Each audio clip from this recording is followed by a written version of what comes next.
O ministro da Fazenda, Fernando Haddad, participou hoje de um almoço, um encontro com dirigentes de bancos aqui em São Paulo e falou sobre a urgência para votar o pacote fiscal do governo. Repórter Antônio Wells. O ministro da Fazenda, Fernando Haddad, falou pela primeira vez após o anúncio do pacote de corte de gastos federais, que fez o dólar chegar a R$ 6 pela primeira vez na história. No discurso dele, o ministro disse que o plano, que prevê uma economia de 70 bilhões de reais, não é uma bala de prata e que não descarta novas medidas nos próximos meses. Nós não vamos conseguir fazer tudo o que precisa ser feito com uma bala de prata. Então, esse conjunto de medidas, ele não é o grande finale do que nós precisamos fazer. Em sua fala, Haddad pediu apoio e compreensão do mercado financeiro e da população. Ele disse que a responsabilidade de cumprir com o arcabouço fiscal não é só do executivo, mas de todos os brasileiros. O ministro destacou que a relação com o Congresso é boa e pontuou que o governo só não cumprirá a meta de déficit zero porque ele não conseguiu aprovar tudo o que gostaria. O alinhamento dos líderes e dos presidentes com a presidência da República não podia ser melhor. Se nós tivermos alguma surpresa lá, é positiva. No sentido de, o governo esqueceu esse item, quer discutir com a Casa Civil. Olha, por que não corrigir essa distorção aqui que já se identificou?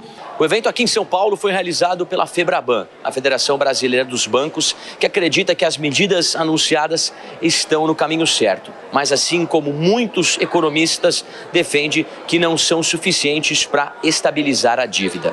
Quem também participou do evento por aqui foi o Gabriel Galípolo, o próximo presidente do Banco Central, que falou sobre como esse plano fiscal pode afetar a política monetária. O que o Banco Central está sempre analisando é como é que a política fiscal, o cenário internacional e uma série de outras variáveis estabelece mecanismos de transmissão para a inflação, que é a bola, como eu costumo dizer, que o Banco Central não pode tirar o olho.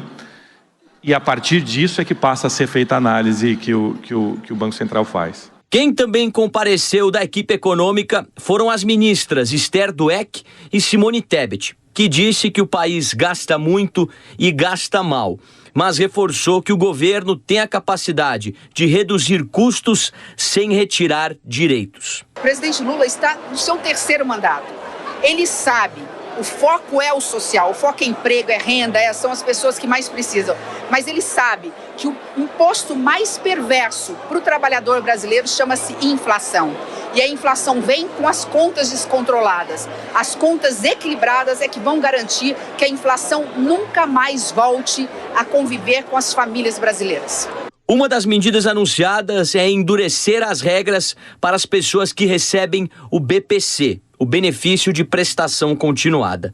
No evento, Haddad falou que cerca de 30% dos beneficiados não têm sua deficiência cadastrada. Bom, Dora, o governo continua dando as explicações, o ministro da Fazenda, a ministra Simone Tebet também. De qualquer forma, a gente volta àquele debate sobre o adiamento, da discussão sobre o imposto de renda, que o Congresso agora vai impor a essa questão. E o governo sai perdendo, não sai?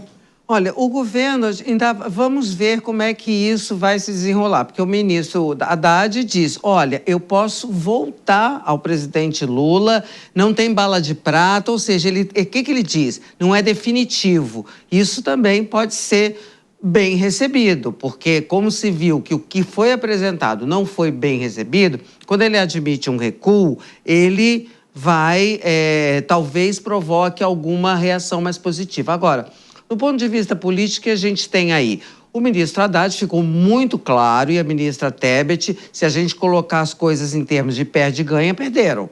Porque a demora de anunciar o pacote foi justamente porque a pressão do presidente Lula, e ele é que manda no fim, da história. E aí, para incluir essa história do imposto de renda que deu tanta confusão. Então, quando ele, digamos assim, bota aspas, perde essa parada, ele se enfraquece um pouco, ele pode até se fortalecer junto ao presidente Lula. Estou falando aí no horizonte de 26, tá? Candidatura 26 ou 30, né? O Haddad como um possível sucessor do Lula, candidato à sucessão.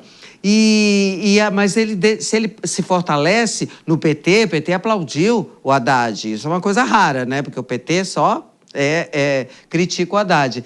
Mas diante do mercado, do mundo da economia, de quem entende das contas, ele se enfraquece. Ele fica parecendo um ministro fraco. Diferentemente, por exemplo, do Henrique Meirelles, com o próprio Lula, que disse que se interferir do Banco Central eu saio. Palocci, no Lula 1 e 2, que botou ali uma blindagem. O Fernando Henrique, com o Itamar Franco, que também barrava. O próprio Paulo Guedes, com o Bolsonaro, também não deixava que se fizessem, que houvesse interferência, digamos assim, populista na economia. Então, isso é ruim, porque isso traz à lembrança uma presidente que resolveu ser ministra da economia, Dilma Rousseff. Deu no que deu. Então, é nesse aspecto que eu digo que aí o mercado olha isso e vê que, bom, o ministro da Economia é o Lula.